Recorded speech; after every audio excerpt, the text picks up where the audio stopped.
वज़ीर-ए-आज़म शहबाज शरीफ इस ख्वाहिश और उम्मीद का इज़हार कर रहे हैं कि IMF के साथ मौजूदा 9 माह का स्टैंड बाय मुआहदा आखिरी मुआहदा साबित हो और फिर पाकिस्तान अपने पैरों पर खड़ा हो जाए। मगर ऐसा करने के लिए कोई इक़दाम करने के लिए तैयार नहीं है। माजी में भी हुकूमतें यही दावे करती रही हैं और फिर किसी हुकूमत के जाते ही IMF के प्रोग्राम में जाना पड़ा और कोई हुकूमत IMF का प्रोग्राम ही मुकम्मल नहीं कर सकी और जाते जाते उसे डीरेल भी कर गई।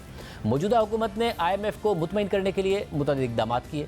जो तनख्वाहदार तबका पहले से टैक्स देता है उस पर टैक्स बढ़ा दिया। पहले सेल्स टैक्स 17 से 18% कर दिया, जो अमीर और गरीब को जितना मुतासिर करता है।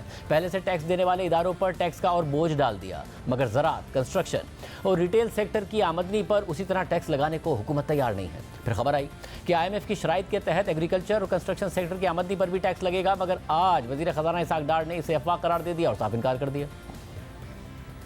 एक अफवाह चली और मैंने करीबन दर्जन अखबारों में पिछले चंद रोज में पढ़ा, IMF मुआहदा सख्त शराइत जारी, ज़राअत और तामीरात लगाया जाए। सर, आपकी विटनेस में और सब साथी जो मौजूद हैं इनकी विटनेस में मैं यह कैटेगोरिक स्टेटमेंट दे रहा हूं, नया टैक्स नहीं लगाया जाएगा, ना ज़राअत पर, ना अपना कंस्ट्रक्शन रियल एस्टेट पर। जितनी हमने तकलीफ काटनी थी IMF का प्रोग्राम फाइनल वो हम कर चुके हैं, जितने हमारे वो हमने डिलीवर कर चुके हैं।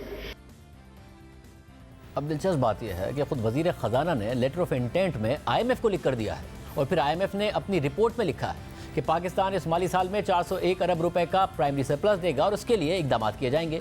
और उन इक़दामात में उन सेक्टर्स को टारगेट करना शामिल है जो पूरी तरह टैक्स नहीं देते, जैसा कि एग्रीकल्चर और कंस्ट्रक्शन सेक्टर। यह खुद IMF को वज़ीर ख़जाना ने लिख कर दिया और फिर आज अफवाह करार देकर इनकार कर दिया। एग्रीकल्चर मुल्क की मईशत का 22% है, जबकि टैक्स में उसका किरदार ना होने के बराबर है। सूबाई मामला है और हुकूमत ने IMF को सूबाई सरप्लस की कमिटमेंट भी दी है। एग्रीकल्चर और कंस्ट्रक्शन से टैक्स इकट्ठा करने की कमिटमेंट दी है, मगर अब पार्लियामेंट में खड़े होकर इनकार कर दिया है।